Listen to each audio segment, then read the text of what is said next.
वैसे भी बौद्ध धर्म ये राजाओं का धर्म है। जब इसे राजाश्रय मिलता है तो ये पनपता है।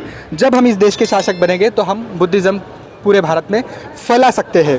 ये भी एक दूसरा रास्ता इसका हो सकता है।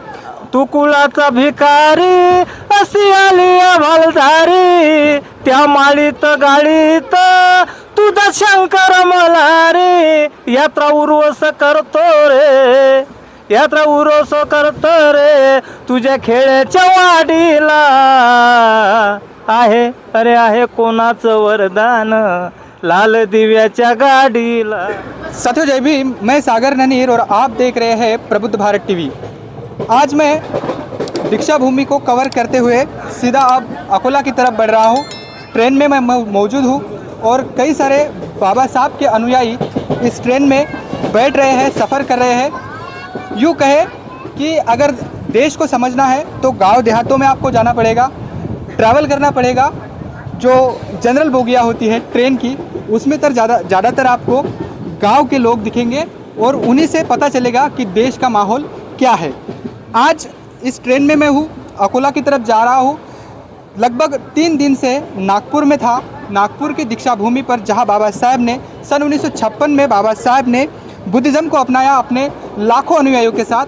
आज वो अनुयायी घर वापसी कर रहे हैं, तो उस वक्त मैं आज ये रिपोर्टिंग कर रहा हूँ।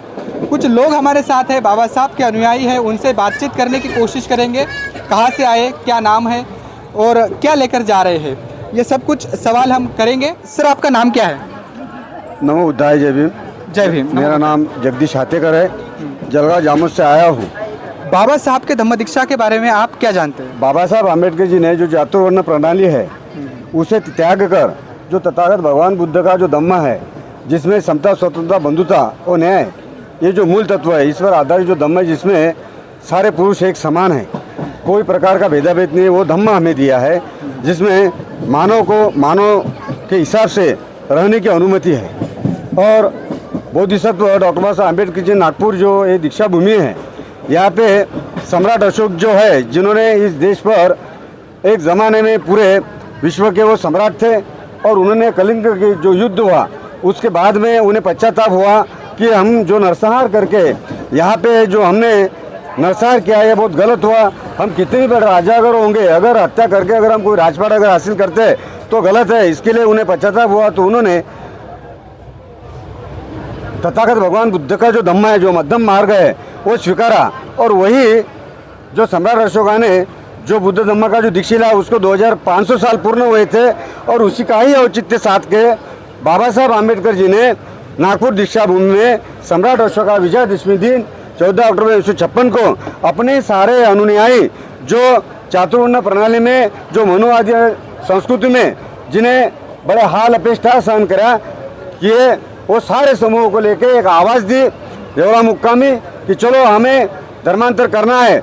तो यह आवाज़ को लोगों ने प्रतिसाद देके सारे लोग यहाँ आए, और उन्होंने बाबा साहब की आवाज़ को साथ देने के बाद में बौद्ध धम्म की दीक्षा ली। और वो दीक्षा लेने के बाद में हमें आज ऐसा महसूस होता है कि हम गुलामी से मुक्त होके, हमें बाबा साहब जी ने जो बौद्ध धम्म दिया तो हम मुक्त संहार कर रहे हैं, और हम गुलामी से मुक्त होकर हम स्वतंत्र रूप से यहाँ पे जी रहे हैं। ओके, आपने जिक्र किया बाबा साहब के धम्म दीक्षा का, मैंने आपको सवाल किया, आपने तो सम्राट अशोक के बारे में भी बता दिया। जी सर।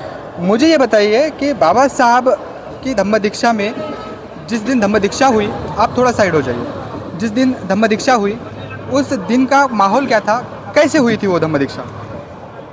उस दिन बाबा साहब जी ने जो धम्म दीक्षा ली, उस दिन सारे खास करके भारत के जो है, लेकिन महाराष्ट्र के जो ग्रामीण जो भाग है, जो नीचे के तबले के जो लोग हैं, वो सारे अपने छोटे छोटे ग्रामीण इलाके से अपने तरह से दीक्षा भूमि आकर अपने अपने घर से रोटियां बांध के, चटनी नमक और रोटियां जो ले आए, और वहाँ पे आके उन्होंने बाबा साहब जी पर विश्वास रख के वहाँ पे कम से कम 5 लाख जो अनुयायी थे, उन्होंने वहाँ पे बाबा साहब के जरिए वहाँ पे धम्म दीक्षा ली। और बाबा साहब जी ने वहाँ पे हमें 22 प्रतिज्ञाएं दी जो हमें यहाँ पे आचरण करना है।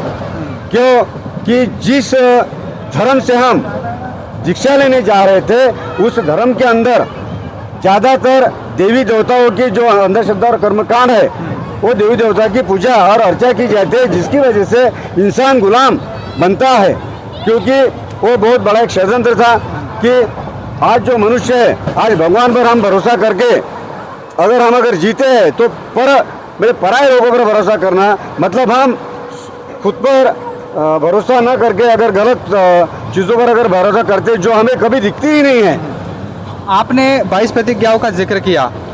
22 प्रतिज्ञा में सबसे लास्ट प्रतिज्ञा है अब मेरा नया जन्म हुआ है। हाँ, ये क्यों कहा और ये कब होगा? जब ये 21 प्रतिज्ञाओं का हाँ। पालन करेंगे तब होगा या ऐसे ही होगा? हाँ, बाबा साहब आम्बेडकर जी ने कहा कि आज मेरा नया जन्म हुआ है, ऐसा मैं मानता हूँ। मतलब इसका अर्थ ये होता है कि हम जो है 14 अक्टूबर 1956 अर्थात विजयादशमी, इनके पहले हम हिंदू धर्म के थे। जो हिंदू धर्म है उसमें हमारी जाति महार थी। तो हमने जिस दिन नवा जन्म का अर्थ ये होता है कि हमने जो हिंदू धर्म की जो जाति में हम थे, उसकी जो चाली रीति प्रथाएं जो थी, जो सारी देवी देवताएं जो थी, वो सारा का सारा हमें त्यागना है। और वो त्यागने के बाद में जो भगवान बुद्ध ने हमें विज्ञान, जो भगवान बुद्ध के धम्म पर आधारित जो विज्ञान है, जिन्हें हमें प्रैक्टिकली जो निसर्ग है, नैसर्गिक दृष्टिया जीना है, वो जो हमें दिया है, तो मतलब हमने जो अंधश्रद्धा छोड़ के जो विज्ञान पर आधारित जो सारा निसर्ग है वो हमें दिया है। इसके लिए हमने, इसका मतलब है वो नया जन्म इसे कहते हैं। आप बाबा साहब की धम्म दीक्षा को किस दिशा में देख रहे हैं? क्या बाबा साहब का जो सपना था हमें बौद्धमय भारत बनाना है, वो कैसे होगा और वो सपना बाबा साहब का किस दिशा में जा रहा है? बाबा साहब जी का जो सपना है भारत बौद्धमय करने का, तो हमें बाबा साहब जी की जो 22 प्रतिज्ञा है वो हमें काटेकोर उनका पालन करना होगा। नहीं, केवल उसका पालन करने से होगा या फिर और उसका कोई रास्ता है? हाँ, उसका रास्ता है ना। हम जो लोग हैं, आज हर जो इंसान है जो हमें खुद को जो बुद्धिस्ट कहता है, इन्होंने सबसे पहले तो देखिए हर धर्म की एक प्रक्रिया होती है। बौद्ध धर्म की एक प्रक्रिया है। हम अगर बौद्ध बनना है तो हमें जो सामने जो दीक्षा होती है वो दीक्षा लेनी होगी है। जो मुंडन करना होता है, 10 दिन चिवर हमें शरीर पर लेना होता है, और शरीर पर लेने के बाद में वहाँ पे हमें जो भगवान बुद्ध का जो तत्व ज्ञान है वो हमें वहाँ पे दिया जाता है। त्रिसन दिया जाता है, पंचशील दिया जाता है, आर्य अष्टांगिक मार्ग दिए जाते हैं, 10 पारमिता दी जाती है। तो हमें ये करते हुए उसका जो आचरण है, जो पंचशील होता है, हमें उसका आचरण हमें गृहस्थी जीवन में जीते समय हमें करना चाहिए। अगर हम वो करते हैं तो ये हम बाबा साहब का जो सपना है वो पूरा कर सकते हैं। अन्यथा हम अगर बाबा साहब का जो पूरा सपना जो अधूरा है हम वो पूरा कर सकेंगे नहीं, ऐसा मैं आपसे कहता हूँ। तो वैसे भी बौद्ध धर्म ये राजाओं का धर्म है। जब इसे राजाश्रय मिलता है तो ये पनपता है। जब हम इस देश के शासक बनेंगे तो हम बुद्धिज़्म पूरे भारत में फैला सकते हैं। ये भी एक दूसरा रास्ता इसका हो सकता है। बाबा साहब ने महिलाओं के लिए बहुत सारी चीज़ें की है, लेकिन अवेयरनेस ना होने की वजह से कुछ बातें जो महिलाएं हैं वो नहीं बता पाती है। तो लेकिन फिर भी हम ये कोशिश कर रहे हैं, ये महसूस करने की कोशिश कर रहे हैं कि महिलाएं बाबा साहब को कितनी जानती है। आपका नाम? हमारा नाम ज्ञानेश्वर। क्या नाम है? ज्ञानेश्वर। ज्ञानेश्वर। कहाँ से आए सर आप? अकोला से। अकोला से आए। बाबा साहब के बारे में क्या जानते हैं आप? देखिए हमारे मामा जी, उनको पता है। आपको पता नहीं? हम जैसे ओके, कोई बात आते दरअसल जाते, दीक्षा भूमी आते, आना जाना। ओके ओके, कोई बात नाही. काय नाव तुमचं? माझं नाव सीमा शिंगाडे आहे. बरं, कुठून आलात तुम्ही? मी आमल्यामधून आली. बरं, अमरावतीमधून. हां. बरं, बाबासाहेबांबद्दल काय माहिती आहे सांगा बरं आम्हाला. आता बाबासाहेबांबद्दल सांगायचं म्हटलं तर खूपच काही आहे. बरं, बाबासाहेबांनी महिलांसाठी काय काय केलं माहिती आहे का? सगळंच केलं, पण तरी महिला म्हणतात आमच्यासाठी काहीच नाही केलं. काय केलं एखादं काम सांगा बरं तुम्ही. सगळं काही केलेलं आहे, असं काही नाही. महिलांसाठी सुरक्षा, महिलांसाठी कोणतं बचत गटाची स्कीम, सर्व काही कायदे बाबासाहेबांनीच काढले. हिंदू कोड बिल मध्ये सगळ्या गोष्टी दिलेल्या आहेत. पहिला नंबर महिलांचाच आहे. महिलांचंच आहे ना. आज महिला बाबा म्हणजे पुरुषांच्या खांद्याला खांदा मिळून चालतात. हे कोणाची पुण्य आहे तर बाबासाहेबाची पुण्य आहे. 22 प्रतिज्ञापैकी एखादी प्रतिज्ञा सांगा फक्त आमच्या दर्शकांना. मी हिंदू धर्मातले देवांना कधीच मानणार नाही, त्याच्या समोर पाया केव्हाच पडणार. क्योंकि महिलाएं ज़्यादा है तो महिलाओं से ही बातचीत करेंगे हम. कुठून आहात तुम्ही? परभणी. परभणी जगात जर्मनी देशात आपल्या महाराष्ट्रात परभणी परभणी असं आहे ना. बरं, परभणीवरून तुम्ही आलात. मला सांगा की तुम्ही किती लोक टोटल सोबत आलात? 6. बरं, लहान मुलं बाळा सोबत आहेत का? नाही नाही. त्यांना का घरी ठेवलं?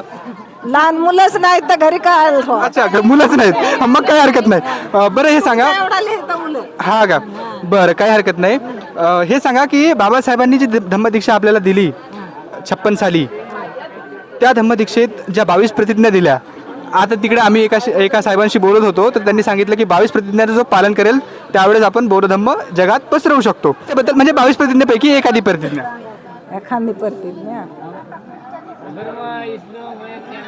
मानणार नाही आम्ही, काय ते मानित नाहीत. मानित नाहीत. मानित नाहीत आम्ही, कुठले देव देवता करीत नाहीत. बरं, हा ठीक आहे, काय हरकत नाही. ताई, तुम्ही कुठून आलात? आम्ही परभणी परभणीवरून. सोबतच असते. सोबतच हिंदू कोड बिल बद्दल माहित आहे का तुम्हाला काही? नाही काय नाही माहिती. बरं, हिंदू कोड बिल बद्दल माहित नाही. मग 22 प्रतिज्ञापैकी काही एखादी प्रतिज्ञा? 22 प्रतिज्ञा नहीं सांगता येणार. बरं, काय हरकत नहीं. कुछ युवा साथी है. आपका क्या नाम है? विजय गवई। हाँ? विजय गवई। कहाँ से आए आप? चंदूर बिचवा। अच्छा, ये बताइए कि बाबा साहब ने जो धम्म दीक्षा ली वो कौन से साल ली? 56। 14 अक्टूबर 1956 साल। बराबर कर रहे हो. महिलाओं में, क्योंकि ये वीडियो जो है पूरे देश में लोग देखेंगे, महाराष्ट्र के लोग मराठी में इसको समझेंगे, समझ सकते हैं इस बात को, लेकिन अगर पूरी तरीके से समझना है तो आपको महसूस भी करना पड़ेगा. और कुछ साथी हमारे साथ इधर है, उनसे बातचीत करेंगे. छोटे छोटे बच्चे भी हैं. आप कहाँ से आए हैं? हम मूर्तिजापुर से है। मूर्तिजापुर. चलो फिर आओ, मूर्तिजापुर से कह दो हमारे इलाके से आप है. क्या नाम है आपका? अमोल गवई है। गवई. कहाँ से? मूर्तिजापुर से. खापरवाड़ा से, ग्रामीण भाग से। ग्रामीण भाग से. अच्छा, मानिकराव जी गवई को पहचानते हैं आप? वाह, मानिकराव गवई को आपको भी पहचानते ना? हाँ हाँ. तो क्या कहेंगे बाबा साहब के धम्म दीक्षा के बारे में? हाँ, धम्म दीक्षा के बारे में ये ऐसा सोहळा है हाँ. जो कभी भूला नहीं जाएगा। ओके. जब तक ये दुनिया रहेगी हाँ हाँ. तब तक ये चलेगा। यानी एक ऐसी क्रांति जिसे कभी भुलाया नहीं जा सकता. क्या हुआ था उस दिन? क्या हुआ था? आप ही ने कहा कि भुलाया नहीं जाएगा, लेकिन हुआ क्या था? नहीं तो पहली तो बात यह है कि आज तक अभी मैं माइक पर बोला नहीं, और ये नहीं, मेरा बराबर है, पहला क्योंकि मीडिया के सामने आप पहली बार बोल रहे हैं, तो ऐसी कोई दिक्कत की बात नहीं. हम सब एक है, तो उस हिसाब से आप बोल सकते हो. आप कहाँ से आए? हम धामंगा रेलवे से। हाँ? धामंगा रेलवे। अच्छा, आप कहाँ से आए? रोहना मूर्तिजापुर। मूर्तिजापुर. कितने लोग गए थे आप नागपुर में? नागपुर में हम गए थे कम से कम 20 जन। ओके. बाबा साहब के 22 प्रतिज्ञाओं को जानते हैं आप? वैसे तो नहीं जानते, पर जो भी जानते हैं वो थोड़ी बार जानते हैं, ज़्यादा करके नहीं जानते।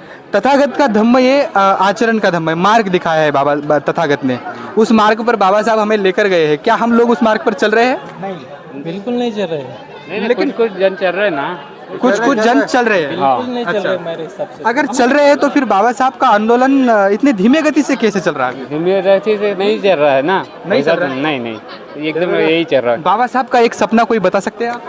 बाबा साहब का एक ही सपना है कि जैसा कैसा अपना बौद्ध धर्म आगे तक चले जाए, उतना एक सपना था उनका, वो चल रहे हैं। यानी भारत बौद्ध में बने ये सपना था उनका. हाँ, मतलब पूरा भारत बौद्ध का धर्म स्वीकार ले, हाँ. वो सपना था उनका, वो होएगा एक बार पूरा हो जाएगा, वो ऐसा नहीं है.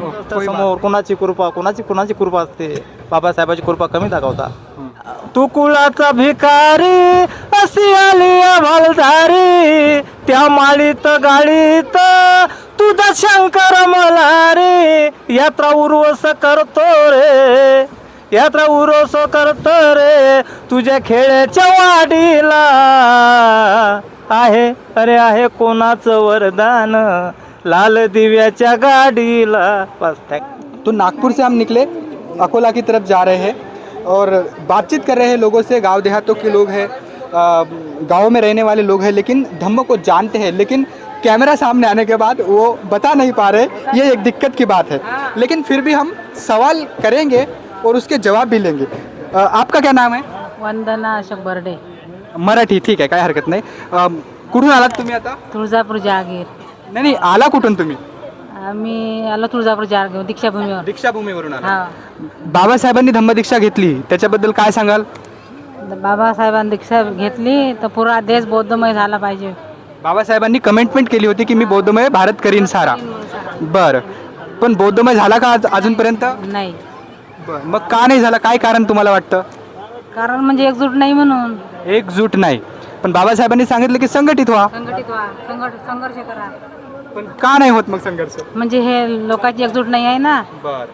त्या काय हरकत कारणाच्यानं नाही झालं. बाबासाहेबांनी ज्या 22 प्रतिज्ञा दिल्यात त्याच्याबद्दल एक प्रतिज्ञा आमच्या दर्शकांना सांगा तुम्ही. सांगतो ना. बाळा थोडं साईडला होतो. हां. चोरी करू नका, खोटं बोलू नका, मांसाहारी करू नका, सेवन करू नका, गौरी गणपतीले मानू नका, ब्रह्मचार्य करू नका, विष्णु गणपतीले मानू नका. काय हरकत नहीं. काय मरासा के बाहर भी लोग इस रिपोर्ट को देखेंगे, इस वीडियो को देखेंगे तो हिंदी में भी कुछ बातचीत करना है, लेकिन मराठी में, महाराष्ट्रीयन है तो मराठी में आपको समझना होगा. तुमचं काय नाव? रुपेश गवई. कुठून? तुम्ही कुठून? खापरवाड्यावर. खापरवाड्यावरूनच. बर, काय नाव म्हटलं तुमचं? गवई. गवई साहेब. बर, बाबासाहेबांनी जी धम्मदीक्षा दिली त्या धम्मदीक्षेबद्दल सांगा बरं काहीतरी. धम्मदीक्षेचं मेन रिझन हे होतं की हिंदू धर्माचं जे आपल्यावर हे होतं समजा, जे अन्याय होती, पहिली गोष्ट त्या अन्यायाला कंटाळूनच समजा बाबासाहेबांनी सर्व धर्माचा अभ्यास करून हिंदू धर्म सोडायचं हे केलं, म्हणजे सोडायचा निर्धार केला. बरं, तो निर्धार कधी केला काही सांगता येईल का? 1956 मध्ये समजा कम्प्लिटली आपण भिक्षाच घेतली होती. नाही, मी हिंदू म्हणून जन्माला आलो पण हिंदू म्हणून मरणार नाही अशी कमेंटमेंट कधी केली होती? हिंदू येवल्याची घोषणा. येवल्याची घोषणा. बरोबर. किती साली केली होती? डेट नाही एक्झॅक्ट. बरं, मी सांगतो. 13 ऑक्टोबर 1935 साली. 1935 साली बाबासाहेबांनी घोषणा केली होती की मी हिंदू म्हणून जन्माला आलो पण हिंदू म्हणून मरणार नाही. बरोबर, काय हरकत नाही. आणखी काही सांगता येईल बाबासाहेबांबद्दल? सांगायला कसं एवढ्या शॉर्टकटमध्ये तर नाही सांगू शकत. तो हमने देखा शुरुआत से लेकर अब तक जितने भी लोगों से बातचीत की सभी ने सभी सवालों के जैसा उनको जवाब मतलब उन्होंने दिए वो उनके हिसाब से उन्होंने वो जवाब दिए. लेकिन बता दूं कि बाबा साहब ने सन 1956 में जो धम्म दीक्षा ली उस दीक्षा में तो हम देखेंगे कि बाबा साहब ने जब सन 1956 में बुद्धिज़्म को अपनाया तो मैं आपको बता दूं, मैंने पहली बार जब रिपोर्टिंग की इससे पहले तो उसमें भी मैंने बताया कि 2 धम्म दीक्षाएँ हुई थी 14 अक्टूबर को. एक चंद्रमणि भंते ने जो करुणा सागर बोधिसत्व को दी और उसके बाद बाबा साहब ने 5 लाख प्लस अनुयायियों को दी. तो ये 2 अंतर था और उसमें भी 22 प्रतिज्ञाओं का जिक्र बाबा साहब ने किया. लेकिन आज भी ये दुख की बात है कि 22 प्रतिज्ञाओं को लेकर अवेयरनेसता जो बढ़नी चाहिए थी वो अब तक नहीं बढ़ पाई. लेकिन फिर भी लोग एक भावनिकता के आधार पर हर साल नागपुर की धम्म दीक्षा भूमि पर करोड़ों की तादाद में, लाखों की तादाद में जाते हैं और इस धम्म क्रांति को अनुभूति उसकी वो करते हैं और इस धम्म क्रांति को देखने के लिए बाबा साहब के वो हर साल नागपुर में जाते हैं. तो ये छोटी सी रिपोर्ट मैंने इस सफ़र के दौरान आपसे मैंने लोगों से बातचीत की और उनके क्या राय है, उनकी क्या सोच है बाबा साहब के जो धम्म दीक्षा उन्होंने ली उसके प्रति, इसका मैंने ये छोटी सी रिपोर्ट के माध्यम से आपको सभी बताया है. तो इस रिपोर्ट में फ़िलहाल इतना ही. बने रहे प्रबुद्ध भारत टीवी के साथ. जय भीम, जय भारत.